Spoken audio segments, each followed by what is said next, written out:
நம்ம வந்து மற்றவங்கள நம்ம ஹார்ட்லேருந்து ரிலீஸ் பண்ணும்போது தான் நம்மளும் ரிலீஸ் ஆகும். அதுதான் இங்கே 37வது வசனத்துலையும் ஜீசஸ் சொல்கிறாரு. மற்றவங்கள என்ன பண்ணாங்க, ஆக்கணைக்குள்ளே தீர்க்காதிருங்க, நீங்கள் விடுதலை பண்ணுங்கள், அப்போ தான் நீங்கள் என்ன பண்ணுவீங்க, நீங்களும் விடுதலை பண்ணப்படுவீர்கள். இதுதான் நான் முதல்ல சொல்லிட்டு இருக்கேன். நம்ம மற்றவங்களை மன்னிக்கும் போது தான் நம்முடைய பாவங்கள் மன்னிக்கப்படும். நம்ம மற்றவங்களை ஆக்கினைக்குள்ளாக தீர்க்கப்படாமல், நம்ம மற்றவங்களை ஜட்ஜ் பண்ணாமல் இருக்கப்படும் போது தான் நம்ம ஜட்ஜ் பண்ணாமல் இருக்கப்படுவோம். ஸோ அதே மாதிரி நம்ம மற்றவங்களை விடுதலை பண்ணும்போது தான் நம்மளும் விடுதலை ஆகும். இந்த வசனத்தின் மூலமாக என்ன நமக்கு தெரியுதுன்னா, நம்மளோட இருதயத்தில் மற்றவங்களை மன்னிக்காமல் அவங்கள வந்து சீஸ் பண்ணி வச்சுருக்கிறோம், அவங்கள அரெஸ்ட் பண்ணி வச்சுருக்கிறோம். எப்படி வந்து அந்த பொல்லாத ஊழியக்காரன் வந்து அவனை வந்து காவலில் போட்டு வச்சானோ, அதே மாதிரி நம்முடைய இருதயத்தில் மற்றவங்களை நம்ம வந்து அரெஸ்ட் பண்ணி வைக்கும்போது நம்மளும் அங்கேருந்து என்ன பண்ணப்பட்டிருக்கோம், அரெஸ்ட் பண்ணப்பட்டிருக்கோம். அதுதான் ஜீசஸ் சொல்றாரு, விடுதலை பண்ணுங்கள், அப்போ தான் என்ன பண்ணுவீங்க, விடுதலை பண்ணப்படுவீர்கள். ஸோ மற்றவனை விடுதலை பண்ணும்போது தான் நம்மளுக்குமே விடுதலை உண்டாகும். ஸோ அதனால் என்ன தெரியுதுன்னா, நம்மளுமே என்ன பண்ணப்பட்டிருக்கோம், நம்மளுமே ஒரு பாண்டேஜில் தான் உட்கார்ந்துருக்கிறோம். அந்த ஸ்பிரிச்சுவல் ரம்ல மற்றவங்களை மன்னிக்காத வரைக்கும் நம்மளுமே ரிலீஸ் ஆக முடியாது. ஸோ அதாவது இன்றைக்கி வந்து நிறைய பேர் வந்து நமக்கு நிறைய விஷயமான ரொம்ப கெட்ட காரியங்கள்லாம் பண்ணியிருப்பாங்க. நமக்கு வந்து மோசமான காரியங்கள் பண்ணியிருப்பாங்க, நம்மளுக்கு வந்து துரோகம் பண்ணியிருப்பாங்க. ஸோ அது எல்லாமே நமக்கு நடந்த ஒரு அநியாயம் தான், ஒரு அநீதி தான். ஓகேவா? அது வந்து இல்லைன்னு சொல்லவே இல்லை. ஆனால் அதையும் மீறி நம்ம மன்னிக்கும் போது தான் நம்மளும் விடுதலை ஆக முடியும். ஏன்னா நம்மளுமே நிறைய பேருக்கு நிறைய தப்பான விஷயங்கள் நம்ம பண்ணியிருப்போம்.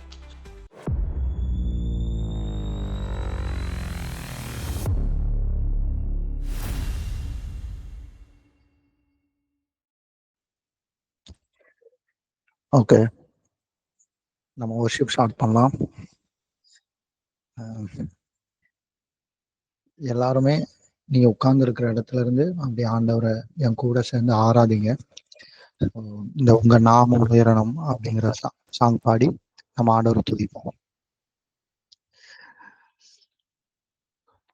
உங்க நாமம் உயரணும் என்று மேன்மை அடையணும், பாடுவேன் பாடுவோம் ஹல்லேலூயா.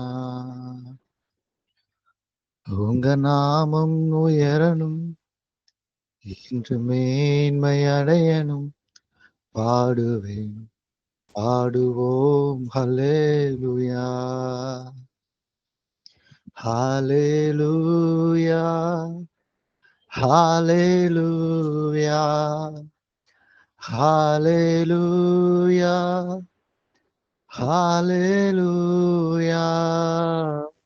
யாவே ஆலே ஹல்லேலூயா, யாவே ஆலே ஹல்லேலூயா. பெருங்காற்றும் அடங்கி போகும், எக்கடலும் வழி திறக்கும், உங்க நாமம் உயர்த்தும் போது கண்மலையும் கரைந்து போகும். பெருங்காற்றும் அடங்கி போகும், எக்கடலும் வழி திறக்கும், உங்க நாமம் உயர்த்தும் போது கண்மலையும் கரைந்து போகும். இயேசுவே உம் நாமமே உயரணும், ஹல்லேலூயா. இயேசுவே உம் நாமமே பெருகணும், ஹல்லேலூயா.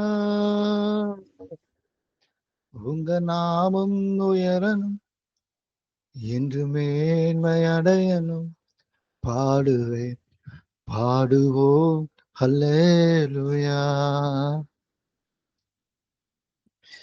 சிங்கத்தின் கேபியிலும் தீச்சூளை நடுவிலும் உங்க நாமம் உயரும் போது சேதங்கள் அணுகிடாது.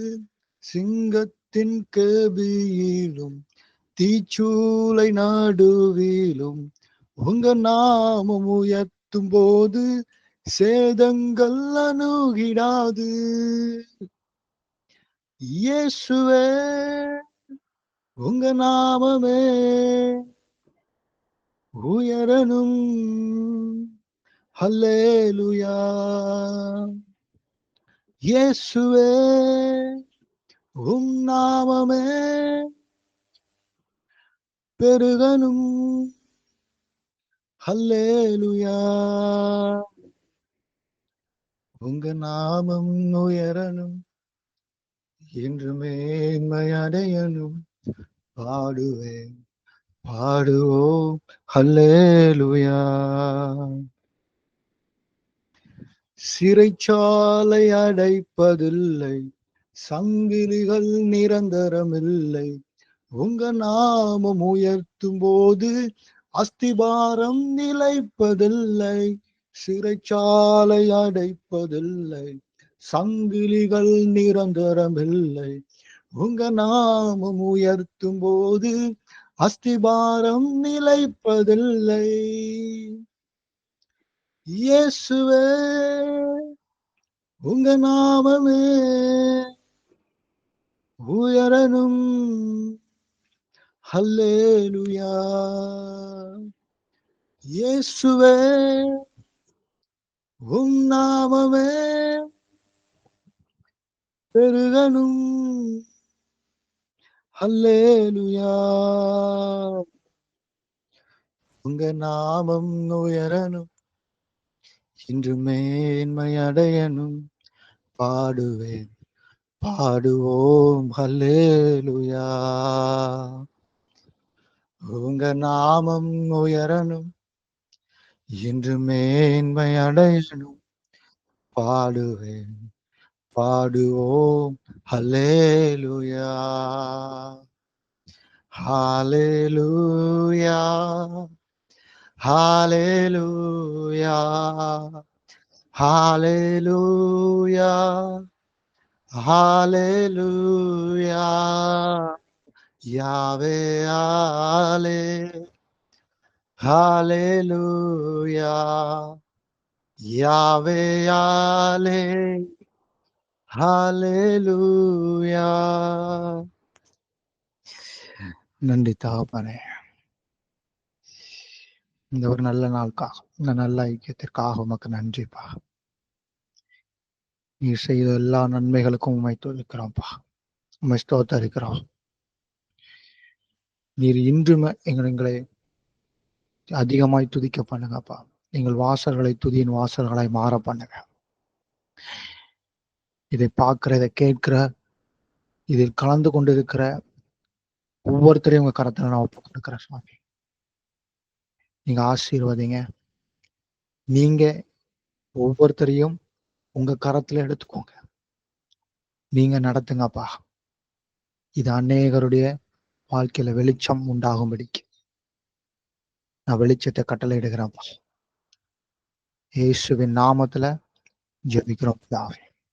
ஆமென். ஓகே, நம்ம ஒரு ப்ரேயர் பண்ணிட்டு இந்த கான்ஃபரன்ஸ்க்கு போகலாம். நன்றி பிதாவே, இந்த நாளுக்காக நன்றி செலுத்துகிறோம்ப்பா. உங்களுடைய பிரசனம் எங்களை நிரப்புகிறதற்காக நன்றி செலுத்துகிறோம். நீங்க எங்களோடு கூட இருந்து எங்களை ஆசீர்வதிங்க. உடைய வார்த்தை என்னுடைய இருதயத்துல விழுந்து அது 30, 60, 100 பலன் கொடுக்க எங்களை கிருபை பண்ணுங்கப்பா. இந்த நேம் ஆஃப் லார்ட் இயேசுவா, ஆமென். ஷலோம். இயேசு கிறிஸ்துவின் நாமத்தினால உங்க எல்லாருக்கும் கிருபையும் சமாதானம் உண்டாகட்டும். மறுபடியும் உங்க எல்லாரையும் ஒரு கான்ஃபரன்ஸ் மூலமா சந்திக்கிறதுல ரொம்ப சந்தோஷம். நீங்க எல்லாரும் நல்லா இருப்பீங்கன்னு சொல்லி நம்புறேன். இந்த ஒர்ஷிப்பை லீட் பண்ண ராஜாவுக்காக ஆண்டவருக்கு நன்றி செலுத்துறேன். ரொம்ப பிளஸடா இருந்துச்சு. சரி, ஓகே. இன்னைக்கான கான்ஃபரன்ஸ்ல நம்ம போறதுக்கு முன்னாடி இந்த ஏப்ரல் மாதத்துக்கு ஆண்டவர் வந்து நமக்கு ஒரு வாக்குத்தத்தம் கொடுத்திருக்கிறாரு. அந்த வாக்குத்தத்தம் என்னன்னா 2 நாளாகவும் 6வது அதிகாரம் 4வது வசனம். சாலமன் என்ன சொல்றாருன்னா, என் தகப்பனாகிய தாவீதுக்கு ஆண்டவர் சொன்னதை வாக்கினால் சொன்னதை என்ன பண்ணிட்டாரு, கரத்தினால நிறைவேற்றிட்டார் சொல்லி அந்த அந்த இடத்துல அந்த வார்த்தையை சொல்றாரு. ஸோ அதே மாதிரி ஆண்டவர் இந்த ஏப்ரல் மாதத்துல உங்களுடைய வாழ்க்கையில உங்களுக்கு என்னெல்லாம் இது வரைக்கும் சொன்னாரோ அது எல்லாத்தையும் இந்த மாதத்துல வாக்கினால் சொன்னதை அவர் எல்லாம் கரத்தினால் நிறைவேற்றிட்டாரு. நீங்க அதை விசுவாசத்தை என்ன பண்ணுங்க, அதெல்லாம் பெற்றுக்கொள்ளுங்க. ஆண்டவர் எப்படி ஆபிரகாமுக்கு அந்த தேசத்தை கொடுப்பேன்னு சொன்னாரோ அதே மாதிரி கொடுத்துட்டாரு. இஸ்ரேல் மக்கள்ட்ட சொல்றாரு, நான் உங்களுக்கு கொடுத்த அந்த தேசத்தை நீங்க என்ன பண்ணிக்கோங்க, போய் சுதந்தரிச்சுக்கோங்கன்னு சொல்லி சொல்றாரு. ஸோ இவங்க விசுவாசிச்சா மட்டும்தான் அதை போய் சுதந்தரிக்க முடியும். அதே மாதிரி நீங்க ஆண்டவர் உங்களுக்கு உங்க முன்னாடி அதை வச்சிருக்கிறாரு. அது ஆவிக்குரிய மண்டலத்துல ஓப்பனா இருக்குது. நீங்க என்ன பண்ணலாம், அதை விசுவாசிக்கிறது மூலமா நீங்க உங்களுக்குன்னு வச்சிருக்கிற ப்ராமிஸ் எல்லாத்தையும் நீங்க என்ன பண்ணலாம், சுதந்தரிச்சுக்கலாம். ஸோ இதுதான் ஆண்டவர் வந்து இந்த மாதத்துக்கான நமக்கு கொடுத்த ஒரு வாக்குத்தத்தமா இருக்குது. ஸோ இன்னைக்கான மெசேஜுக்குள்ள நம்ம போகலாம். நம்ம தொடர்ந்து வந்து ஒரு விஷயத்த குறித்து நம்ம வந்து திரும்ப திரும்ப பார்த்துட்டு இருக்கோம். அதாவது அடையாளம். அ ஏன் வந்து நம்ம திரும்ப திரும்ப அந்த விஷயத்த நம்ம பார்க்க வேண்டியது அவசியமா இருக்குதுன்னா, அதுதான் நம்ம லைஃபோட ஒரு பேஸ்மெண்டா இருக்குது. நம்ம அடையாளம் தான் நம்ம லைஃபோட ஒரு முக்கியமான ஒரு ஒரு விஷயமா அஸ்திபாரமா இருக்குது. அந்த அஸ்திபாரம் நமக்கு என்னன்னு தெரிஞ்சு, அது மேல நம்ம வந்து நம்ம லைஃப கட்டும்போது தான் அது ரொம்ப ஸ்ட்ராங்கா இருக்கும். ஜீசஸ் கூட ஒரு இடத்துல சொல்றார்லாம், கன்மலையின் மீது கட்டப்பட்ட வீடு தான் அது என்ன பண்ணிருக்கும், அது நிலைச்சு நிக்கும். அ மண்ணுல கட்டியிருந்தா அது என்ன பண்ணும்னா, ஒரு வெள்ளம் வரும்போது அத அடிச்சு அந்த வீடு கொண்டு போயிரும். ஸோ நம்மளுடைய அந்த வீடு, அந்த அஸ்திபாரம்ங்கிறது இயேசு கிறிஸ்துங்கிற கன்மலை மீது நம்ம லைஃப என்ன பண்ணணும், கட்டணும். ஸோ மத்த மத்த காரியங்கள் மீது அத கட்டும்போது அது என்ன ஆகும்னா, ஒரு பெரிய வெள்ளம் மாரி வரும்போது, நம்ம லைஃபே என்ன இல்லாம போயிரும். ஸோ நம்மளுடைய அஸ்திபாரத்த நம்ம ரொம்ப ஸ்ட்ராங்கா போட வேண்டியது அவசியமா இருக்குது. அதனால தான் இத நம்ம என்ன பண்றோம், திரும்ப திரும்ப பார்த்துட்டு இருக்கோம். இதுக்கு முன்னாடி வந்து கிறிஸ்துவுக்குள் நான் யார் அப்படின்னு பார்த்தோம். அப்புறம் போன வாரம் வந்து நம்ம அந்த அடையாளம் அதுலனால வர பிரச்சனைகள் என்னென்ன? அத எப்படி நம்ம வந்து சரி பண்ணலாம் அப்படிங்கிறத பத்தி பார்த்தோம். ஸோ அதோட ஒரு கன்டின்யூவா தான் என்ன பண்றோம்னா, இன்னைக்கும் நம்ம என்ன பார்க்க போறோம். இன்னைக்கு அதுல நம்ம என்ன பார்க்க போறோம்னா, ரொம்ப ரொம்ப ஒரு முக்கியமான விஷயம். அதுவும் ஜீசஸ் வந்து நமக்கு குடுத்த ஒரு முக்கியமான கட்டளை. அது என்னன்னா, ஆ நம்ம வந்து மத்தவங்கள மன்னிக்கணும். எப்படி ஆண்டவர் வந்து நம்மளுக்கு மன்னிச்சாரோ, அதே மாரி நம்ம வந்து மத்தவங்களுக்கு மன்னிக்கணும் அப்படிங்கிறத பத்தி இந்த வீடியோல நம்ம பார்க்க போறோம். அது ஏன் ரொம்ப ஒரு முக்கியமான ஒரு விஷயமா இருக்குன்னா, இன்னைக்கு நம்ம லைஃப்ல பார்த்தோம்னா, இன்னைக்கு நம்ம வந்து ஹியூமன்ஸா இருக்கோம். ஸோ, வந்து நம்ம ஹியூமன் அப்படிங்கிறது வந்து ஒரு தனிப்பட்ட நபர். ஏன்னா நானா இருக்கலாம், என்னோட ஒய்ஃபா இருக்கலாம். எங்க 2 பேரும் என்ன ஒரே வீட்ல தான் இருக்கிறோம், ஒண்ணா தான் இருக்கிறோம். ஸோ, ஆனா எங்க 2 பேருக்குள்ள பிரிக்கிற ஒரு விஷயம் என்ன? 2 பேரையும் வேற வேற நபரா, ஒரு வேற வேற பெர்சனா எங்கள வந்து அடையாளப்படுத்துறது என்ன அப்படின்னா, இன்ஃபர்மேஷன்ஸ் தான். அப்படிதானே? இப்போ வந்து எக்ஸாம்பிளுக்கு ட்வின்ஸ் இருக்கிறாங்க. 2 பேரும் பார்க்கறதுக்கு ஒரே மாரி தான் இருப்பாங்க. ஒண்ணா தான் வளர்ந்துருப்பாங்க. எல்லாம் ஒண்ணா தான் பண்ணுவாங்க. ஒரே மாரி தான் இருப்பாங்க. வெளிப்பிரகாரமா பார்த்தா ஒரே மாரி தான் இருப்பாங்க. ஆனா, அவங்கள பிரிக்கிற காரியம் எந்த விஷயம்னு பார்த்தோம்னா, அவங்களுடைய நினைவுகள். அவங்க சின்ன வயசுலேருந்து வளர்ந்த விதமா இருக்கலாம். அவங்க எந்த மாரி வளர்ந்துருக்கிறாங்க. அவங்களுக்குள்ள இருக்கிற தாட் ப்ராசஸ், அவங்க மத்தவங்க மூலமா கேட்ட விஷயங்கள், அவங்க திங்க் பண்றது அப்படின்னு சொல்லி நெறைய காரியங்கள் இருக்கு. ஸோ, அந்த இன்ஃபர்மேஷன்ஸ் மூலமா தான் என்ன பண்ணியிருப்போம்னா, ஆ நம்ம எல்லாருமே ஹியூமன்ஸ் என்ன பண்ணியிருக்கோம், ஃபார்ம் ஆயிருக்கோம். ஃபுல் அண்ட் ஃபுல் என்னன்னா, நம்ம வந்து தாட் ப்ராசஸ் இந்த இன்ஃபர்மேஷன்ஸ் மூலமா தான் நம்ம என்ன என்ன பண்ணப்பட்டிருக்கோம், நம்மளுடைய எல்லா பிலீவ் சிஸ்டம் என்ன பண்ணப்பட்டிருக்குன்னா, ஒண்ணா இணைஞ்சிருக்குது. ஸோ அந்த மாரி இன்னைக்கு நம்ம லைஃப்ல வந்து நெறைய அடிமைத்தனத்தில நம்ம மாட்டிட்டு இருக்கிறோம். ந ந இப்போ வந்து ஒரு பாண்டேஜ்ல இருப்போம். நமக்கு புரியாது. ஏன் வந்து இந்த இடத்துலருந்து நம்மளால வெளிய வர முடியல? நம்ம நெறைய பிரேயர் பண்றோம். ஆனாலும் என்ன பண்ண முடியலன்னா, ஒரு ஒரு குறிப்பிட்ட ஒரு த்ரெஷ்ஹோல்டு வந்து நம்ம லைஃப்ல இருந்துகிட்டே இருக்கும். த்ரெஷ்ஹோல்டுனா ஒரு ஒரு எப்படி சொல்ல? ஒரு பாண்டேஜ் மாரி. அந்த லைன தாண்டி நம்மளால போகவே முடியாது. பிசினஸ் வந்து ஒரு ஒரு அளவுக்கு மட்டும் தான் போய்க்கிட்டே இருக்கும். அத தாண்டி போகவே போகாது. அந்த மாதிரி நம்ம லைஃப்ல நெறைய இடத்துல ஒரு சின்ன வட்டத்துக்குள்ளேயே மாட்டிக்கிட்டே இருப்போம். அதுக்கு காரணம் என்னன்னா, நம்ம வந்து மத்தவங்க மேல நமக்கு என்னன்னா, சில மன கஷ்டங்கள் இருக்கும், மனக்கசப்புகள் இருக்கும். யாராவது நம்மள ஏதாவது ஒரு விஷயம் சொல்லியிருப்பாங்க. ஸோ அவங்கள நம்ம என்ன பண்ணியிருக்க மாட்டோம்னா, மன்னிச்சிருக்க மாட்டோம். ஸோ அது மன்னிக்காததுனால நம்ம என்ன பண்ணியிருப்போம்னா, அந்த ஒரு பாண்டேஜுக்குள்ளேயே சுத்திட்டு இருப்போம். ஆ இன்னும் வந்து புரியிற மாரி சொல்றேன். இப்போ இதுதான் வந்து ஒரு இன்ஃபர்மேஷன். இந்த ஒரு கயிறு இருக்கு பாத்துக்கோங்க. இந்த கயிறு தான் வந்து ஒரு இன்ஃபர்மேஷன் வச்சுக்கோங்களேன். இது வந்து ஒருத்தவங்க உங்கள பத்தி ஒரு சொல்ற வார்த்தை. உங்க சின்ன வயசுலேருந்து உங்க அம்மாவோ, உங்க அப்பாவோ உங்கள பத்தி ஏதாவது திட்டியிருப்பாங்க. அந்த அந்த ஒரு வார்த்தைய என்ன பண்ணியிருப்பீங்க உங்க இருதயத்துல இப்படி போட்டு வச்சிருப்பீங்க. அதுக்கப்புறம் உங்க டீச்சர்ஸ் ஏதாவது சொல்லியிருப்பாங்க. அத இப்படி போட்டு வச்சிருப்பீங்க. உங்க சொந்தக்காரங்க ஏதாவது சொல்லியிருப்பாங்க. இப்படி போட்டு வச்சிருப்பீங்க. இப்படி சொல்லி யாராவது சொன்ன காரியங்கள இன்ஃபர்மேஷன்ஸ என்ன பண்ணியிருப்பீங்க? நம்முடைய இருதயத்துல இப்படி போட்டு, போட்டு, போட்டு வச்சு அவங்கள என்ன பண்ணியிருக்க மாட்டோம். அவங்க சொன்ன காரியங்களால காயப்பட்டதும் இல்லாம, அவங்கள மன்னிச்சிருக்க மாட்டோம். இப்போ நானும் என் ஒய்ஃப் இருக்கிறோம். ஸோ நான் ஏதாவது சொல்லியிருப்பேன். இல்ல அவங்க ஏதாவது சொல்லியிருப்பாங்க. அ ஒ அது அதன் மூலமா என்ன ஆகும்னா, இந்த மாரி ஸ்பிரிச்சுவல் லெவல்ல ஒரு பாண்டேஜ் கிரியேட் ஆகும். இது விரல்ல மாட்டிக்கோ, மாட்டிக்கோ. ஸோ, இப்போ வந்து என்ன இருக்குன்னா, இவங்க சொன்ன இந்த வார்த்தை நிமித்தமும், நான் சொன்ன வார்த்தை நிமித்தமும் ஏதோ ஒரு விதத்தில என்ன பண்ணியிருப்போம்னா, 2 பேரும் மாட்டியிருப்போம். ஸோ, என்னாலயும் அடுத்த லெவலுக்கு போ முடியாது. அவங்களாலயும் அடுத்த லெவலுக்கு மூவ் பண்ண முடியாது. ஸோ, இதே மாதிரி தான் மாட்டிக்கிறோம். இதே மாரி தான் என்ன பண்றோம்னா, நெறைய நேரம் மத்தவங்க நம்மள சொன்ன காரியங்கள குறிச்சு, அவங்க சொன்ன வார்த்தைய குறிச்சு நம்ம என்ன பண்ணிட்டு இருக்கோம்னா, கவலைப்பட்டுட்டு இருக்கோம். ஸோ, அதனால என்ன நடக்கும்னா, இந்த பாண்டேஜ்லேருந்து நம்ம எப்ப தான் விடுதலை ஆக முடியும்னா, அவங்கள நம்ம மன்னிக்கிறது மூலமா. அவங்கள நம்ம மன்னிக்கிறது மூலமா நம்மளும் ரிலீஸ் ஆவோம். அவங்களும் ரிலீஸ் ஆகுறாங்க. ஸோ, இந்த இடத்துல 2 விஷயம் நடக்குது. நம்மளும் நம்முடைய பாண்டேஜ்லேருந்து ரிலீஸ் ஆகலாம். அவங்கள நம்ம ரிலீஸ் பண்றது மூலமா அவங்களும் அவங்க லைஃப்ப பார்த்துட்டு போவாங்க. இதுக்கு ஒரு எக்ஸாம்பிள் வந்து நான் பைபிள்லேருந்தே சொல்றேன். ஜீசஸ் வந்து பைபிள்ல நெறைய விதமான பேரபிள் சொல்லியிருக்கிறாரு. அதுல ஒரு முக்கியமான பேரபிள் இருக்கு. அ அது என்னன்னா, அ மத்தேயு 18வது அதிகாரம். மத்தேயு 18 21ல இருந்து 35 வரைக்கும். அத வாசி. 21 மத்தேயு 18:21லேருந்து 35 வரைக்கும். அப்பொழுது பேதுரு அவரிடத்தில் வந்து, ஆண்டவரே, என் ம். சகோதரன் எனக்கு விரோதமாக குற்றம் செய்து வந்தால் நான் எத்தனை தரம் மன்னிக்க வேண்டும்? 7 தரம் மட்டுமா என்று கேட்டான். அதற்கு இயேசு, 7 தரம் மாத்திரமல்ல, 70 தரம் மட்டும் என்று உனக்கு சொல்கிறேன். ஒரு நிமிஷம். ஸோ இந்த இடத்துல பார்த்தோன்னா, பேதுரு வந்து கேட்குறாரு. பேதுருக்கு வந்து அ இப்படி எனக்கு அகைன்ஸ்டா என்னோட சகோதரன் வந்து என்ன பண்றான், எனக்கு விரோதமா சில காரியங்கள் பண்ணிட்டான். அதனால நான் அவனுக்கு எத்தன தடவ மன்னிக்கணும்? அவனுக்கு 7 தடவ மட்டுமா மன்னிக்கணும்னு கேட்குறாரு. அதுக்கு ஜீசஸ் சொல்றாரு, 7 தடவ இல்ல, 70 தடவ மட்டும் அப்படின்னு சொல்லி சொல்றாரு. அதாவது 70னா கரெக்ட்டா 70 தான் இல்ல. அவர் வந்து நீ வந்து என்ன பண்ணிரு அவன் அவன் எத்தன தடவ உனக்கு அகைன்ஸ்டா வந்து என்ன பண்ணியிருந்தாலும், அவன நீ என்ன பண்ணு, எப்பவுமே அவன மன்னின்னு சொல்லி சொல்றாரு. அதுக்கு அவர் உவமை சொல்றாரு. அத வாசி. எப்படியெனில், பரலோக ராஜ்யம் தன் ஊழியக்காரரிடத்தில் கணக்கு பார்க்க வேண்டுமென்றிருந்த ஒரு ராஜாவுக்கு ஒப்பாயிருக்கிறது. அவன் கணக்கு பார்க்க தொடங்கினபோது 10,000 தாலந்து கடன் பட்டவன் ஒருவனை அவனுக்கு முன்பாக கொண்டு வந்தார்கள். கடனை தீர்க்க அவனுக்கு நிர்வாகம் இல்லாதபடியால் அவனுடைய ஆண்டவன் அவனையும் அவன் பெண் ஜாதி பிள்ளைகளையும் அவனுக்கு உண்டான எல்லாவற்றையும் விட்டு கடனை தீர்க்கும்படி கட்டளையிட்டான். அடுத்து வாசிக்கணுமா? கன்டினியூஸ் 35 வரைக்கும் வாசி. அப்பொழுது அந்த ஊழியக்காரன் தாழ விழுந்து வணங்கி, ஆண்டவனே, என்னிடத்தில் பொறுமையாயிரும், எல்லாவற்றையும் உமக்கு கொடுத்து தீர்க்கிறேன் என்றான். அந்த ஊழியக்காரருடைய ஆண்டவன் மனதிரங்கி அவனை விடுதலை பண்ணி கடனையும் அவனுக்கு மன்னித்து விட்டான். அப்படி இருக்க அந்த ஊழியக்காரன் புறப்பட்டு போகையில் தன்னிடத்தில் 100 வெள்ளிப்பணம் கடன் பட்டிருந்தவனாகிய தன் உடன் வேலைக்காரரில் ஒருவனைக் கண்டு அவனை பிடித்து தொண்டையை நெரித்து, நீ பட்ட கடனை எனக்கு கொடுத்து தீர்க்க வேண்டும் என்றான். அப்பொழுது அவனுடைய உடன் வேலைக்காரர் காலிலே விழுந்து, என்னிடத்தில் பொறுமையாயிரும், எல்லாவற்றையும் உமக்கு கொடுத்து தீர்க்கிறேன் என்று அவனை வேண்டிக் கொண்டான். அவனோ சம்மதியாமல் போய் அவன் பட்ட கடனை கொடுத்து தீர்க்குமளவும் அவனை காவலில் போடுவித்தான். நடந்ததை அவன் உடன் வேலைக்காரர் கண்டு மிகவும் துக்கப்பட்டு ஆண்டவனிடத்தில் வந்து நடந்ததையெல்லாம் அறிவித்தார்கள். அப்பொழுது அவனுடைய ஆண்டவர் அவனை அழைப்பித்து, பொல்லாத ஊழியக்காரனே, நீ என்னை வேண்டிக் கொண்டபடியால் அந்த கடன் முழுவதையும் உனக்கு மன்னித்து விட்டேன். நான் உனக்கு இறங்கினது போல நீயும் உன் உடன் வேலைக்காரருக்கு இறங்க வேண்டாமோ என்று சொல்லி, அவனுடைய ஆண்டவன் கோபம் அடைந்து அவன் பட்ட கடனை எல்லாம் தனக்கு கொடுத்து தீர்க்கும் அளவும் உபாதிக்கிறவர்களிடத்தில் அவனை ஒப்பு கொடுத்தான். நீங்களும் அவனவன் தன் சகோதரன் செய்த தப்பிதங்களை மனப்பூர்வமாய் மன்னியாமற் போனால் என் பரமபிதாவும் உங்களுக்கு இப்படியே செய்வார் என்றார்.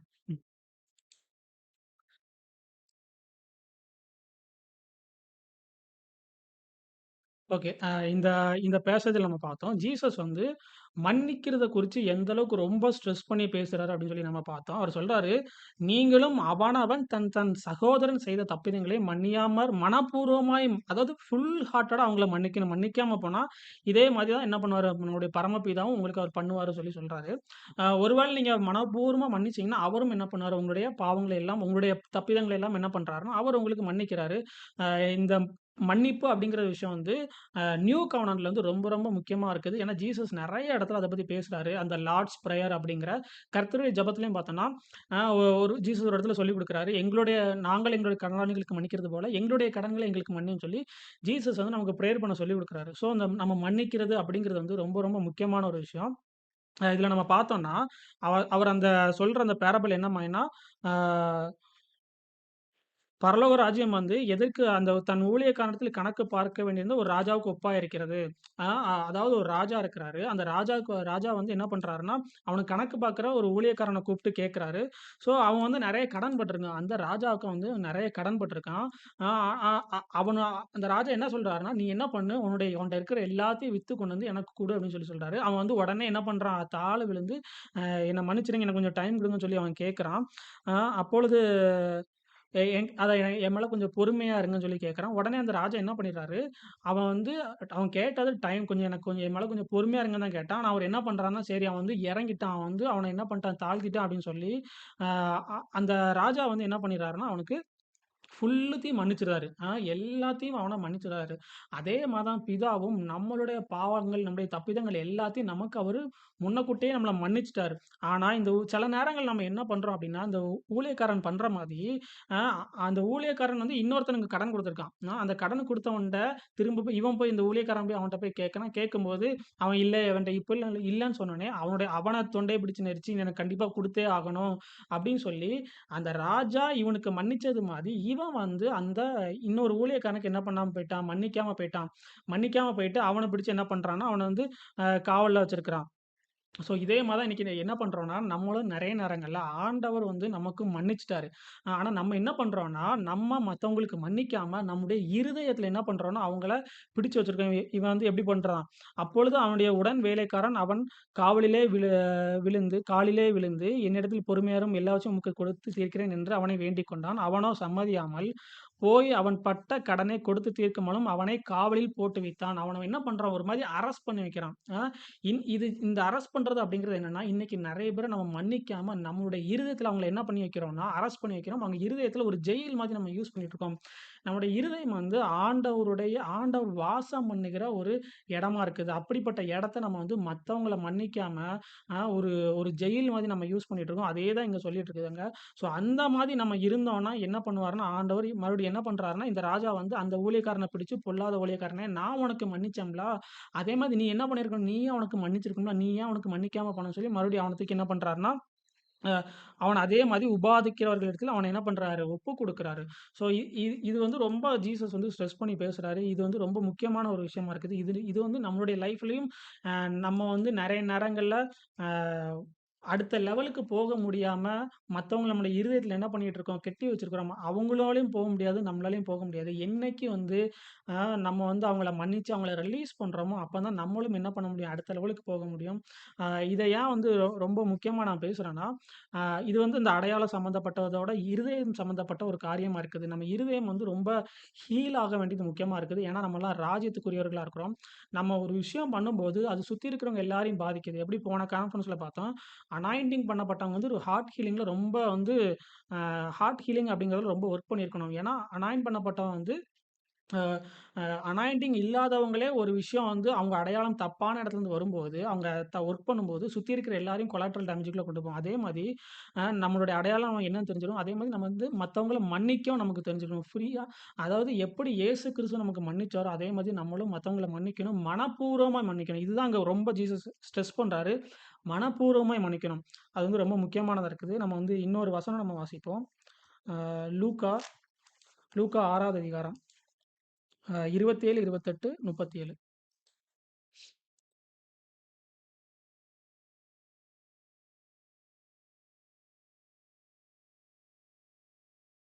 எனக்கு செவி கொடுக்கிற உங்களுக்கு நான் சொல்கிறேன், உங்கள் சத்துருக்களை சிநேகியுங்கள், உங்களை பகைக்கிறவர்களுக்கு நன்மை செய்யுங்கள், உங்களை சபிக்கிறவர்களை ஆசீர்வதியுங்கள், ம்.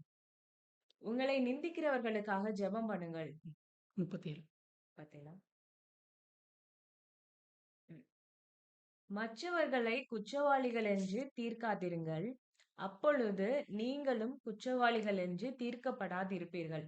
ம். மற்றவர்களை ஆக்கினைக்குள்ளாகும்படி தீர்க்காதிருங்கள். அப்பொழுது நீங்களும் ஆக்கினைக்குள்ளாக தீர்க்கப்படாதிருப்பீர்கள். விடுதலை பண்ணுங்கள். அப்பொழுது நீங்களும் விடுதலை பண்ணப்படுவீர்கள். ஓகே. நான் வந்து அந்த நான் இதுவரைக்கும் சொன்னேன்ல, நம்ம வந்து மத்தவங்கள நம்ம ஹார்ட்லருந்து ரிலீஸ் பண்ணும்போது தான் நம்மளும் ரிலீஸ் ஆவோம். அதுதான் இங்க 37வது வசனத்திலயும் ஜீசஸ் சொல்றாரு. அ அ மத்தவங்கள என்ன பண்ணாய்ங்க? ஆக்கினைக்குள்ள தீர்க்காதிருங்க.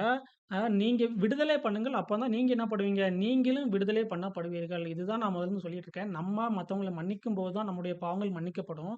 நம்ம மத்தவங்கள ஆக்கினைக்குள்ளாக தீர்க்கப்படாம நம்ம மத்தவங்கள ஜட்ஜ் பண்ணாம இருக்கப்படும்போது தான் நம்ம ஜட்ஜ் பண்ணாம இருக்கப்படுவோம்.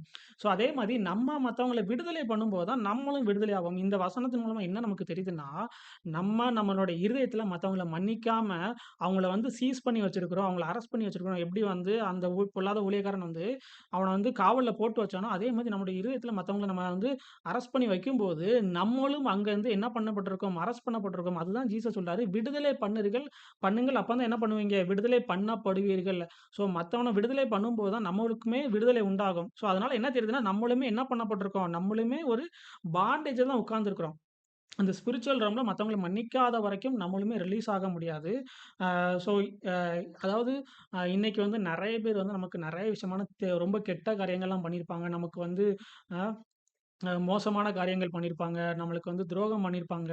ஸோ அது எல்லாமே நமக்கு நடந்த ஒரு அநியாயம் தான், ஒரு அநீதி தான். ஓகேவா? அது வந்து இல்லன்னு சொல்லவே இல்ல. ஆனா, அதையும் மீறி நம்ம மன்னிக்கும்போது தான் நம்மளும் விடுதலை ஆக முடியும். ஏன்னா, நம்மளுமே நெறைய பேருக்கு நெறைய தப்பான விஷயங்கள் நம்ம பண்ணியிருப்போம். ஸோ, ஆனா உங்களுக்கு ஒரு அநியாயம் நடந்திருக்கு.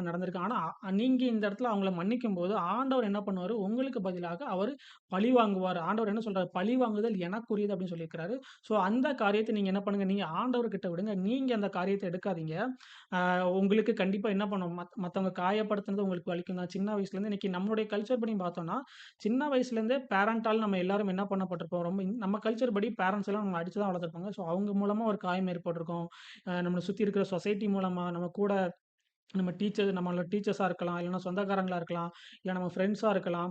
ஸோ இந்த மாரி நெறைய நம்மள சுத்தி இருக்க கம்யூனிட்டி மூலமாவும் நமக்கு காயங்கள் உண்டாயிருக்கும். அந்த காயங்கள் எல்லாம் உண்மதான். ஆனா அந்த காயங்கள் எப்பந்தான் ஆறும்னா, நீங்க யாரால உங்களுக்கு அந்த காயம் ஏற்பட்டதோ, அந்த தனிப்பட்ட நபர உங்க இருதயத்திலருந்து நீங்க மன்னிச்சு அவங்கள ரிலீஸ் பண்ணும்போது தான், அவங்க நீங்க ரிலீஸும் ஆவீங்க. அந்த காயத்திலருந்து நீங்க என்ன பண்ண முடியும்? ஹீல் ஆகவும் முடியும். இதுக்கு வந்து எப்படி இது வந்து நம்மளால சில நேரம் ஏத்துக்க முடியாது. அது எப்படி வந்து அவங்கள என்னால மன்னிக்க முடியும். அவங்க மன்னிக்க முடியாத ஒரு பெரிய தப்ப பண்ணியிருக்கிறாங்க அப்படின்னு சொல்லி நம்ம நெறைய நேரம் கேட்போம். அதுக்கு வந்து நான் இன்னொரு எக்ஸாம்பிள் நான் ஒண்ணு சொல்றேன். என்னாகும் 21 2லிருந்து 8 வரைக்கும். அப்பொழுது இஸ்ரவேல் கர்த்தரை நோக்கி, தேவரீர் இந்த ஜனங்களை எங்கள் கையில் ஒப்புக்கொடுத்தால், அவர்களுடைய பட்டணங்களை சங்காரம் பண்ணுவோம் என்று பிரதிக்கினை பண்ணினார்கள். கர்த்தர் இஸ்ரவேலின் சத்தத்துக்கு செவிகொடுத்து, அவர்களுக்கு கானானியரை ஒப்புக்கொடுத்தார். அப்பொழுது அவர்களையும் அவர்கள் பட்டணங்களையும் சங்காரம் பண்ணி, அவ்விடத்திற்கு ஓர்மா என்று பெயரிட்டார்கள். அவர்கள் ஏதோம் தேசத்தை சுற்றி போகும்படிக்கு ஓர் என்னும் மலையை விட்டு சிவந்த சமுத்திரத்தின் வழியாய் பிரயாணம் பண்ணினார்கள். வழியின் நிமித்தம் ஜனங்கள் மனமடிவடைந்தார்கள். ஜனங்கள் தேவனுக்கும் மோசேக்கும் விரோதமாய் பேசி, நாங்கள் வனாந்திரத்திலே சாகும்படி நீங்கள் எங்களை எகிப்து தேசத்திலிருந்து வர பண்ணினதென்ன? இங்கே அப்பமும் இல்லை, தண்ணீரும் இல்லை. இந்த அற்பமான உணவு எங்கள் மனதுக்கு வெறுப்பாய் இருக்கிறது என்றார்கள். அப்பொழுது கர்த்தர் கொள்ளிவாய் சர்ப்பங்களை ஜனங்களுக்குள்ளே அனுப்பினார். அவைகள் ஜனங்களை கடித்ததினால் இஸ்ரவேலருக்குள்ளே அநேக ஜனங்கள் செத்தார்கள். அதனால் ஜனங்கள் மோசேயினிடத்தில் போய், நாங்கள் கர்த்தருக்கும் உமக்கும் விரோதமாய் பேசினதினால் பாவம் செய்தோம். சர்ப்பங்கள் எங்களை விட்டு நீங்கும்படி கர்த்தரை நோக்கி விண்ணப்பம் பண்ண வேண்டும் என்றார்கள். மோசே ஜனங்களுக்காக விண்ணப்பம் பண்ணினான். அப்பொழுது கர்த்தர் மோசேயை நோக்கி, நீ ஒரு கொள்ளிவாய் சர்ப்பத்தின் உருவத்தை செய்து அதை ஒரு கம்பத்தின் மேல் தூக்கி வை. கடிக்கப்பட்டவன் எவனோ அவன் அதை நோக்கி பார்த்தால் பிழைப்பான் என்றார். அப்படியே மோசே ஒரு வெண்கல சர்ப்பத்தை உண்டாக்கி அதை ஒரு கம்பத்தின் மேல் தூக்கி வைத்தான். சர்ப்பம் ஒருவனை கடித்த போது அவன் அந்த வெண்கல சர்ப்பத்தை நோக்கி பார்த்து பிழைப்பான். ஓகே. இந்த பேசேஜ்ல நம்ம பார்த்தோம். அதாவது இஸ்ரவேல் மக்கள் வந்து ஆண்டவருக்கு விரோதமாகவும், மோசேக்கு விரோதமும் என்ன பண்றாங்க? முறுமுறுக்குறாங்க. ஸோ நான் ஆல்ரெடி சொன்ன மாரி இஸ்ரவேல் மக்கள் வந்து ஏற்கனவே 400 வருஷம் அடிமையா இருந்ததுனால, அவங்க என்ன அவங்க இருதயம் வந்து ரொம்ப காயப்பட்டிருக்கு. அவங்களுடைய சிஸ்டமே மாறிட்டு எதுக்கு எடுத்தாலும் முறுமுறுக்கிறது. ஏன்னா அந்த அபியூஸ்லயே இருந்து அவங்க வந்ததுனால, ஆண்டவர் வந்து அவங்களுக்கு நெறைய மிராக்கிள்ஸ் பண்ணாலும், வனாந்தரத்துல அவங்கள போஷிச்சாலும், மன்னாவ குடுத்து போஷிக்கிறாரு. அதாவது ஏஞ்சல்ஸ்க்கே உள்ள ஒரு சாப்பாடு. ஆ அந்த சாப்பாட குடுத்து போஷிச்சாலும், அவங்க என்ன சொல்றாங்கன்னா, அந்த சாப்பாட்டையே குறை சொல்றாங்க. ஏன்னா, அவங்களுக்குள்ள என்ன ஆகல, அந்த ஹார்ட் ஹீல் ஆகல. ஹார்ட் ஹீல் ஆகாதனால என்ன பண்றாங்கன்னா, ஆண்டவருக்கு விரோதமாகவும், மோசேக்கு விரோதமாகவும் முறுமுறுக்க ஆரம்பிச்சுட்டாங்க. ஸோ, அந்த முறுமுறுத்ததுனால என்ன ஆயிட்டுன்னா, ஆண்டவர் வந்து கொள்ளுவாய் சர்ப்பங்கள வந்து என்ன பண்ணிட்டாரு, வனாந்தரத்துல அனுப்பிட்டாரு. அது எல்லாரையும் வந்து அங்க வனாந்தரத்துல இருந்த எல்லா இஸ்ரேல் மக்களையும் நெறைய பேர போய் அது கடிக்க ஆரம்பிச்சுட்டு, உடனே போய் வந்து அவங்க மோசேகிட்ட போயிட்டு கேட்கறாங்க, இந்த மாரி கடிக்குது எங்களுக்கு ஹெல்ப் பண்ணுங்கன்னு சொல்லி கேட்டோனே, ஸோ மோசே வந்து ஆண்டவர்ட்ட போய் கேட்கறாரு. ஸோ அப்ப ஆண்டவர் வந்து அவர்கிட்ட ஒரு சொல்யூஷன் சொல்ல சொல்றாரு. ஒண்ணு பண்ண சொல்றாரு. அது என்னன்னா, வெண்கலத்துல ஒரு சர்ப்பத்த உண்டாக்கி, அத வந்து என்ன பண்ணு, ஒரு கம்புல அத வச்சு அத வந்து உயர்த்தி காட்டு. அத நீ உயர்த்தி காட்டும்போது, அத பார்க்கிறவன் எல்லாம் என்ன பண்ணுவான், பிழைச்சுக்குவான்னு சொல்லி சொல்றாரு. ஸோ அதே மாரி என்ன பண்றாருன்னா, மோசே வந்து வெண்கலத்துல ஒரு சர்ப்பத்த பண்ணிறாரு. பண்ணிட்டு அது என்ன பண்றாருன்னா, உயர்த்தி காட்டுறாரு. அத காட்டும்போது அங்க அந்த இடத்துல போட்டிருக்குது. ஒருத்தனுக்கு வந்து அது என்ன பண்ணிட்டுருங்க, அந்த பாம்பு வந்து கடிக்கும்போது அது என்ன பண்றான்னா, அவன் வந்து அந்த அ வெண்கல சர்ப்பத்த நோக்கி அவன் பார்க்குறான். உயர்த்தப்பட்ட வெண்கல சர்ப்பத்த நோக்கி பார்க்குறான். அத பார்க்கும்போது என்ன பண்ணிறான்னா, அவனுக்கு ஹீல் ஆகுது. இந்த சம்பவம் வந்து அந்த வனாந்தரத்தில உயர்த்தப்பட்ட அந்த வெண்கல சர்ப்பம் வந்து ஒரு ப்ராஃபட்டிக்கலான ஒரு விஷயமா லேட்டரா அது மாறுது. அது எத குறிக்குது அப்டின்னா, இயேசு கிறிஸ்துவ குறிக்குது. எப்படி வந்து அந்த பாம்பு கடிச்சிட்டு இருக்கும்போது அவன் பார்க்குறான். பார்க்கும்போது ஹீல் ஆகுது. அதே மாரி இன்னைக்கு நெறைய நேரம் வந்து நெறைய பேர் நம்மள என்ன பண்றாங்கன்னா, துன்பப்படுத்துறாங்க. நெறைய பேர் நமக்கு விரோதமா பேசுறாங்க. நம்ம காது படையும் பேசுறாங்க. நமக்கு தெரியாமயும் பேசுறாங்க. இன்னைக்கு நெறைய விட்ச் கிராஃப்ட் நடக்குது. நெறைய பேர் வந்து ஒரு குடும்பம் நல்லா இருக்கக்கூடாது அப்படின்னு சொல்லி அவங்களுக்கு அகைன்ஸ்ட்டா சூனியம் வைக்கிறாங்க. ஸோ இந்த மாரி டைரக்ட்டா பிரச்சனை பண்றாங்க. அப்படி சொல்லி நெறைய காரியங்கள் இன்னைக்கு வந்து நம்ம லைஃப்ல நடந்துட்டு இருக்கு. ஸோ அது என்னது? அது வந்து அந்த கொள்ளிவாய் சர்ப்பம் வந்து அந்த மனுஷன கடிக்கிற மாரி தான். அதே மாரி தான் இன்னைக்கு நம்மளையும் நெறைய பேர் வந்து என்ன பண்ணிட்டு இருக்காங்க, நம்மள கஷ்டப்படுத்திட்டு இருக்காங்க. நம்மள வந்து தொந்தரவு பண்ணிட்டு இருக்காங்க. நம்மள காயப்படுத்திட்டு இருக்காங்க. ஆனா அது கடிச்சிட்டு இருக்கும்போது நீங்க என்ன பண்ணுங்க, எப்படி அந்த மனுஷன் வந்து அந்த வெண்கல சர்ப்பத்த நோக்கி பார்த்து அவன் வந்து சுகம் அடைஞ்சானோ, அதே மாரி நமக்கும் ஒரு என்ன இருக்குது, ஒரு நம்ம ஹீல் ஆகுறதுக்கு, நம்ம விடுதலை ஆகுறதுக்கான ஒரு சொல்யூஷனா ஆண்டவர் வந்து என்ன பண்ணியிருக்காரு, ஒரு தீர்க்க தரிசனமா அந்த இடத்துல வச்சிருக்கிறாரு. எப்படி வந்து அந்த பாம்பு உயர்த்தப்பட்டதோ, அதே மாதிரி இயேசு கிறிஸ்துவும் சிலுவையில உயர்த்தப்பட்டாரு. அந்த சிலுவையில உயர்த்தப்பட்ட இயேசு கிறிஸ்துவை நம்ம பார்க்கும்போது, இந்த சாபத்துல இருந்தும், இந்த அது மூலமா ஏற்பட்ட வலியில இருந்தும் நம்ம என்ன பண்ணலாம்? மீளலாம். அத நான் வாசிக்கிறேன். வாசிக்கும்போது நமக்கு அது புரியும். யோவான் 3வது அதிகாரம் 14வது வசனம். அ அ சர்ப்பமானது மோசேயினால் வனாந்தரத்திலே உயர்த்தப்பட்டது போல, மனுஷகுமாரனும் தன்னை விசுவாசிக்கிறவன் எவனோ அவன் கெட்டுப் போகாமல் நித்திய ஜீவனை அடையும்படிக்கு உயர்த்தப்பட வேண்டும். அ அவ அவ அவரு அதாவது எப்படி வந்து வனாந்தரத்தில சர்ப்பம் உயர்த்தப்பட்டதோ, அதுக்கு ஈக்குவலா இங்க இவர பத்தி பேசுறாரு. அதேபோல என்ன பண்ணும் குமாரனும் என்ன பண்ணணுமா? உயர்த்தப்படணும்னு சொல்லி சொல்றாரு. அவர் ஏன் உயர்த்தப்படணும்? ஸோ, அவர் உயர்த்தப்படுறதுனால, அங்க எப்படி வனாந்தரத்தில எல்லாரும் சுகமடைஞ்சாங்களோ, அந்த சர்ப்பத்த நோக்கி பார்த்து சுகமடைஞ்சாங்களோ, அதே மாரி இன்னைக்கு நமக்கு ஏற்பட்ட நெறைய காயங்கள்லருந்து நமக்கு நெறைய பேர் விட்ட நமக்கு நெறைய சாபங்கள்லருந்து நம்ம என்ன பண்ணோம்? விடுதலை ஆகணும்னா நம்ம இயேசு கிறிஸ்துவ நோக்கி தான் நம்ம பார்த்தாகணும். ஸோ, அப்படி இயேசு கிறிஸ்துவ நோக்கி நம்ம பார்க்கும்போது, அப்படி சிலுவையில என்ன நடந்துச்சு அப்படின்னு நம்ம பார்த்தோம் அப்படின்னா, அ இயேசு கிறிஸ்து அந்த சிலுவையில வந்து ரத்தம் சொட்ட சொட்ட அவர யாரெல்லாம் அவர அடிச்சாங்களோ, யாரெல்லாம் அவங்கள துன்பப்படுத்துனாங்களோ, அவர்களே அந்த இடத்துல மன்னிச்சாரு. பிதாவே இவர்கள் என்ன செய்றாங்கன்னு சொல்லி தெரியாம அவங்க பண்றாங்க. அவர்களே மன்னியும். எப்படி வந்து இயேசு கிறிஸ்து சிலுவையில அப்படி ஒரு ஆப்ஷன் இருக்கு. அந்த அந்த ஆப்ஷன அவர் சூஸ் பண்றாரு. அவர் நெனச்சிருந்தா அந்த இடத்துல அவங்கள சபிச்சிருக்கலாம். அவர் வந்து அங்க சபிக்கல. அதுதான் ஜீசஸ் சொல்றாரு. உங்களை சபிக்கிறவர்களே நீங்கள் என்ன பண்ணுங்க? ஆசீர்வதியுங்கள். இன்னைக்கு நெறைய நேரம் நம்ம வந்து இன்னைக்கு நெறைய பேர் தெரிஞ்சே என்ன பண்றாங்கன்னா, நம்மள வந்து சபிக்கிறாங்க. இந்த வார்த்தை, இந்த சாபத்த அவன் மேல போட்டோம்னா, அவன் அது போய் அவன் இருதயத்துல விழுந்து அவன் என்ன பண்ண மாட்டான்? அவன் வந்து ப்ராஸ்பர் ஆக மாட்டான். அவன் வந்து அடுத்த லைஃப்ல அடுத்து எந்த ஒரு காரியமும் பண்ண முடியாதுன்னு தெரிஞ்சே ரொம்ப தெளிவா என்ன பண்றாங்கன்னா, நம்ம லைஃப்ல என்ன பண்றாங்க? சாபத்த போடுறாங்க. அப்படி இன்னைக்கு வந்து உங்களுடைய வாழ்க்கையில நெறைய பேரு பேசியிருந்தாங்க. அந்த உங்கள சபிச்சிருந்தாங்க. இல்லன்னா, அ உங்கள வந்து நெறைய திட்டியிருக்கிறாங்க. இல்லன்னா உங்கள தரக்குறைவா பேசியிருக்கிறாங்க அப்படின்னு சொன்னா, அத குறிச்சு கவலைப்படாதீங்க. சிலுவையில் உயர்த்தப்பட்ட இயேசு கிறிஸ்துவை நோக்கி பாருங்க. அவர் அந்த சிலுவையில ரத்தம் சொட்ட சொட்ட நம்மளுக்கு மன்னிச்சாரு. அவர் வந்து நம்மள மன்னித்தது போல, நம்மள சபிச்சவங்கள என்ன பண்ணுங்க, நம்ம மன்னிச்சு யாரெல்லாம் நம்மள வந்து ரொம்ப குற்றப்படுத்தி பேசுனாங்களோ, தவறா பேசுனாங்களோ, இழிவா பேசுனாங்களோ, நம்மள சபிச்சாங்களோ, அவங்கள எல்லாரையும் மன்னிச்சு, அவங்கள ஆசீர்வதிக்கும்போது, அந்த சாபத்துல இருந்து நம்ம என்ன பண்ணப்படுவோம்னா, விடுதலை ஆக்கப்படுவோம். அந்த இடத்துலருந்து நம்ம விடுதலை ஏன்னா நம்ம அவங்கள ரிலீஸ் பண்ணிட்டோம்னா, நம்மளும் ரிலீஸ் பண்ணப்படுவோம். ஜீசஸ் சொன்ன மாரி, "நீங்க விடுதலை பண்ணுங்கள், அப்போது நீங்கள் விடுதலை ஆவீர்கள்" அப்படின்னு அதுக்கான அர்த்தம் இதுதான். நம்ம எப்போ ஒருத்தவங்கள மன்னிக்கும்போது, அ எப்போ ஒருத்தவங்கள விடுதலை பண்ணும்போது, நம்முடைய இருதயத்துல இருந்து அவங்கள விடுதலை பண்ணும்போது, நம்மளும் விடுதலை பண்ணப்படுவோம். ஸோ இன்னைக்கு இந்த பிரேயர என்ன பண்ணுங்க, நீங்க பண்ணுங்க. அ அ சிலுவையில் உயர்த்தப்பட்ட இயேசு கிறிஸ்துவை நோக்கி நீங்க பாருங்க. இன்னைக்கு நெறைய நேரம் வந்து நம்ம சில பேர் நம்மள காயப்படுத்துனவங்கள்ட்ட நேர்ல போய் நம்ம என்ன பண்ண முடியாது? மன்னிக்க முடியாது. ஸோ நெறைய பேர் அப்படிப்பட்ட ஒரு கேட்டகரியா தான் இருப்பாங்க. அவங்கட்ட பேசக்கூட முடியாது. ஸோ என்ன பண்ணுங்கன்னா, அ நீங்க கண்ண மூடி பிரேயர் பண்ணும்போது, அவங்களுக்கு உங்க கண்ணு முன்னாடி கொண்டு வந்து, "நான் உங்கள மன்னிக்கிறேன். நீங்க வந்து என்ன பண்ணியிருக்கிறீங்க? என்ன ஒரு ரொம்ப மோசமா ட்ரீட் பண்ணியிருக்கிறீங்க. என்ன சபிச்சிருக்கிறீங்க. ஆனா நான் உங்கள ஆசீர்வதிக்கிறேன். நீங்க என்ன வந்து ரொம்ப கேவலமா பேசியிருக்கிறீங்க. ஆனா நான் என்ன பண்றேன், நீங்க பேசுனது எனக்கு காயப்பட்டது. எனக்கு வலிக்குது. ஆனாலும் என்ன பண்றேன், நான் உங்கள மன்னிக்கிறேன்னு சொல்லி நீங்க அவங்கள மன்னிக்கும்போது, நான் உங்கள போக விடுறேன்னு சொல்லி நீங்க அவங்கள ரிலீஸ் பண்ணும்போது, உங்களுடைய பாவத்திலிருந்து நீங்க என்ன என்ன பண்ணப்படுவீங்க? ரிலீஸ் பண்ணப்படுவீங்க. நீங்க வந்து என்ன பண்ணலாம், அந்த நான் சொன்ன மாரி அந்த பாண்டேஜ்லேருந்து நீங்க ரிலீஸ் ஆகி, நீங்க அடுத்த லெவலுக்கு உங்களுடைய லைஃப்ல அடுத்த சீசனுக்குள்ள நீங்க என்டர் ஆக முடியும். இப்படிதான் நம்ம என்ன பண்ண முடியும்னா, அடுத்த லெவலுக்குள்ள என்டர் ஆக முடியும். இன்னொரு இடத்துலயும் ஜீசஸ் சொல்றாரு, "நீ வந்து ஆண்டவர் சமூகத்துக்கு முன்னாடி உன்னுடைய காணிக்கை எடுத்துட்டு வரேன்னா, உன்னுடைய சகோதரனுக்கு கூட உனக்கு ஏதோ மனஸ்தாபம் இருக்குன்னா, அவங்ககிட்ட போய் என்ன பண்ணு, ஒப்புரவாகிட்டு காணிக்கை எடுத்துட்டு வா" அப்படின்னு சொல்லி சொல்றாரு. ஸோ ஒவ்வொரு நேரமும் நீங்க வந்து பிரேயருக்குள்ள என்டர் ஆகும்போது, ஆண்டவர் சமூகத்துக்கு முன்னாடி நீங்க வரும்போது, ஒரு ஒரு அஃபண்டட் ஹார்ட்டோட நீங்க என்ன பண்ண முடியாது, வர முடியாது. ஸோ நீங்க என்ன பண்ணுங்க, நீங்க யார் கூடலாம் ஒரு அஃபண்டடா இருக்கீங்களோ, யார் கூடலாம் ஒரு பிரச்சனையா இருக்கோ, அவங்க கூட என்ன பண்ணுங்க, அவங்க கூட சமாதானம் ஆயிட்டு வந்து என்ன பண்ணுங்க, ஆண்டவருடைய சமூகத்துக்கு வாங்க. ஸோ அப்பதான் என்ன பண்ண முடியும், உங்களுடைய ஜெபங்கள் கேட்கப்படும். ஸோ இல்லன்னா உங்களுடைய ஜெபம் வந்து உங்களுடைய குற்ற மனசாட்சிய தாண்டி அது வெளியில போகாது. ஸோ நீங்க என்ன பண்ணுங்க, நான் அப்பல சொன்ன மாரி சிலுவையில் உயர்த்தப்பட்ட இயேசு கிறிஸ்துவ நோக்கி பாருங்க. அவர் நமக்காக இரத்தம் சிந்தியிருக்கிறாரு. அவர் இரத்தம் சொட்ட சொட்ட நமக்கு என்ன பண்ணியிருக்கிறார், நம்மள மன்னிச்சிருக்கிறாரு. அவர் நமக்கு மன்னித்தது போல நம்மளும் நமக்கு என்ன நம்மள கஷ்டப்படுத்தினவங்கள, நம்மள காயப்படுத்தினவங்கள நம்மளும் மன்னிப்போம்.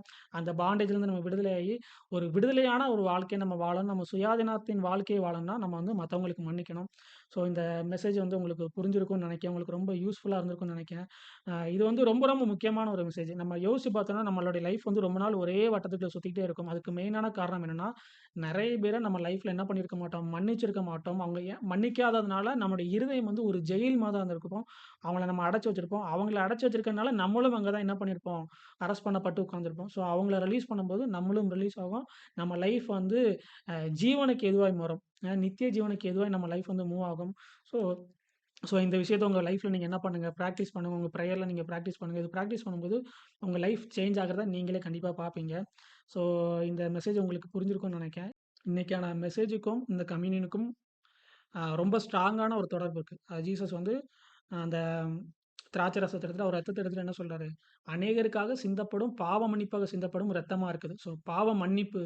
ஸோ அந்த ஃபர்கிவ்னஸ் ஒரு ஒரு விஷயத்துக்காக தான் ஜீசஸ் என்ன பண்ணாரு? அவருடைய ரத்தத்தையே சிந்துனாரு. ஓகேவா? இத எடுக்கும்போது நீங்க என்ன பண்ணுங்க?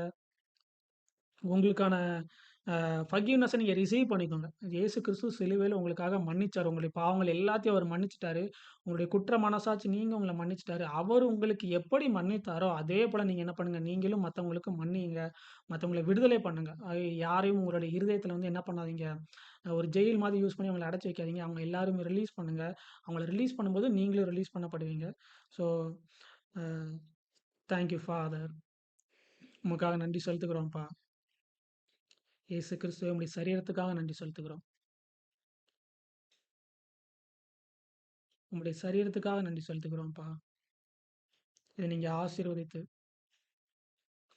எங்களுக்குள்ள நித்திய ஜீவனை கொடுங்க ஆண்டவரே.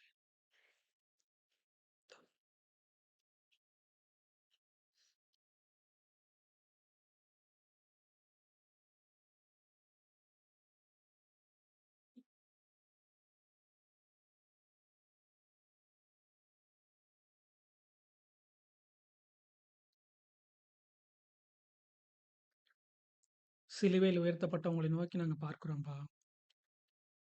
எப்படி வனாந்தரத்துல அந்த வெண்கல சர்ப்பம் வந்து மோசேயால உயர்த்தப்பட்டதோ, அத பார்க்கிறவங்க எல்லாரும் ஹீல் ஆனாங்க. அதே மாரி அந்த கொல்கதா மலையில நீங்க உயர்த்தப்பட்டீங்க. உம்மை நோக்கி பார்க்கிறோம்ப்பா.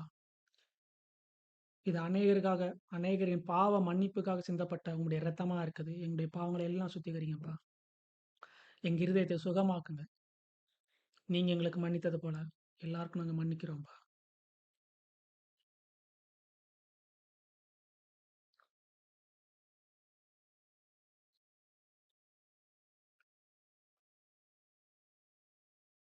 நன்றி இயேசு கிறிஸ்துவே.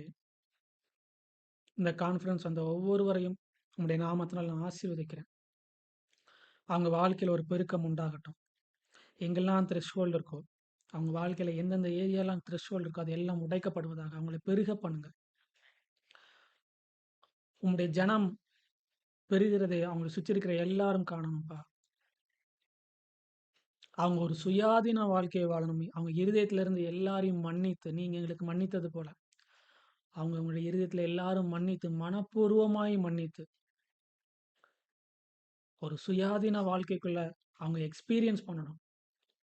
பிதா, குமாரன், பரிசுத்த ஆவியானவருடைய அந்த லவ்வ அவங்க எக்ஸ்பீரியன்ஸ் பண்ணீங்க. அவங்களுக்கு கிருபை பண்ணுங்கப்பா. இந்த வீடியோ யூடியூப்ல பார்த்துட்டு இருக்க ஒவ்வொருவரையும் நான் ஆசீர்வதிக்கிறேன். அவங்களுடைய இருதயத்தில் நீங்கள் பேசுங்க. அவங்கள நீங்கள் ரிலீஸ் பண்ணுங்க. எல்லா பாண்டேஜ்லேருந்து ரிலீஸ் பண்ணுங்கப்பா. இயேசு கிறிஸ்துவின் நாமத்தினால ஜெபிக்கிறோம் நல்ல பிதாவே. ஆமென். ஷலோம். ஒரு வசனம் உண்டு. "சிறுக விதைக்கிறவன் வந்து சிறுக அறுப்பான். பெருக விதைக்கிறவன் பெருக அறுப்பான்னு" சொல்லி பவுல் எழுதியிருப்பாரு. ஸோ நம்ம எந்த அளவுக்கு விதைக்கிறோமோ, அந்த அளவுக்கு நம்ம என்ன பண்ண முடியும்? அறுவடை பண்ண முடியும். ஸோ இத இதுவரைக்கும் நீங்க உங்க வாழ்க்கையில நீங்க நெறைய விதைச்சிருக்கலாம். அந்த விதைகளுக்கான எல்லா நீதியின் விளைச்சலையும் ஆண்டவர் வந்து கண்டிப்பா உங்களுக்கு குடுப்பாரு. அது எல்லாத்தையும் ஆண்டவர் கனம் பண்றாரு. அதே மாதிரி உங்களுடைய லைஃப்ல நீங்க என்ன பண்ணுங்க, கன்டினியூஸா ஆண்டவருக்கு நீங்க விதைச்சுக்கிட்டே இருங்க. அது யாருக்குனாலும் இருக்கலாம். ஆண்டவர் சொல்றாரு, "இந்த சிறியவரில் நீங்கள் எதை செய்தாலும் அது எனக்கே செய்த மாதிரி" அப்படின்னு சொல்லி சொல்றாரு. திக்கற்ற பிள்ளைகளா இருக்கலாம், விதவைகளா இருக்கலாம், இல்லன்னா கஷ்டப்பட்டவங்களா இருக்கலாம். நீங்க யார் ஒருத்தவங்க வந்து முடியாம இருக்கிறாங்களோ, அவங்களுக்கு நீங்க என்ன பண்ணுங்க, நீங்க அவங்களுக்கு செஞ்சீங்கன்னா, அது ஆண்டவருக்கே செஞ்ச மாரி. கண்டிப்பா உங்களுடைய காணிக்கைகள வந்து நீங்க ஆண்டவருக்குன்னு விதைங்க. அதே மாதிரி இந்த ஊழியத்தில நீங்க விதைக்கணும்னு நெனைச்சாலும், அதுக்கான டோர நாங்க ஓப்பன் பண்றோம். ஸ்க்ரீன்ல தெரியும் இந்த கியூஆர் கோட் நீங்க என்ன பண்ணலாம், ஸ்கேன் பண்ணி உங்களுடைய காணிக்கைகள் நீங்க வந்து விதைக்கலாம். அ அது கண்டிப்பா நீங்க எங்களுக்கு எங்களுக்கு தான் நீங்க குடுக்கணும் அப்படின்னு இல்ல. உங்களுக்கு நீங்க யாருக்கு குடுக்கணும்னு தோணுதோ, இல்ல உங்க கூட இருக்கவங்களே கஷ்டப்படலாம். அவங்களுக்கு நீங்க குடுங்க. ஆனா விசுவாசி ஆண்டவருக்குன்னு குடுங்க. கட்டாயத்தின் அடிப்படையிலயோ, இல்ல வந்து ரொம்ப கஷ்டப்பட்டு நீங்க குடுக்க வேண்டாம். விசுவாசி ஆண்டவருக்கு நீங்க ஒரு ரூ. 10 குடுத்தாலும் அந்த ரூ. 10 என்ன பண்ணுவாரு, ஆண்டவர் வந்து ரொம்ப கனம் பண்ணுவாரு. உங்களுடைய காணிக்கைகள கண்டிப்பா நீங்க வந்து ஆண்டவருக்கு விதைங்க. இந்த வீடியோ வந்து நீங்க YouTubeல பார்த்துட்டு இருக்கீங்க அப்படின்னா, இந்த காஷ் அப்படிங்கிற கான்ஃபரன்ஸ் வந்து நம்ம வந்து Google Meetல வார வாரம் சனிக்கிழமை 6 டூ ஒரு 6:30 வரைக்கும் நம்ம நடத்திட்டு இருக்கிறோம். நீங்க லைவ்ல பார்க்கணும்னு நெனச்சீங்கன்னா, இந்த கோட நீங்க யூஸ் பண்ணி நீங்க வந்து Google Meetல வந்து நீங்க லைவ்ல வந்து ஜாயின் பண்ணிக்கலாம். இதுக்கு வந்து எந்த ஒரு ரிஜிஸ்ட்ரேஷனும் கிடையாது. அப்புறம் நம்ம YouTubeல வந்து ரொம்ப ஆக்டிவா இருக்க முடியாது. பெர்சனலா கனெக்ட் பண்ண முடியாது. நம்ம வந்து Instagramல இருக்கிறோம். Instagramல வந்து நம்ம ஆக்டிவா இருப்போம். எதா அப்டேட்னா நீங்க அதில வந்து செக் பண்ணிக்கலாம்.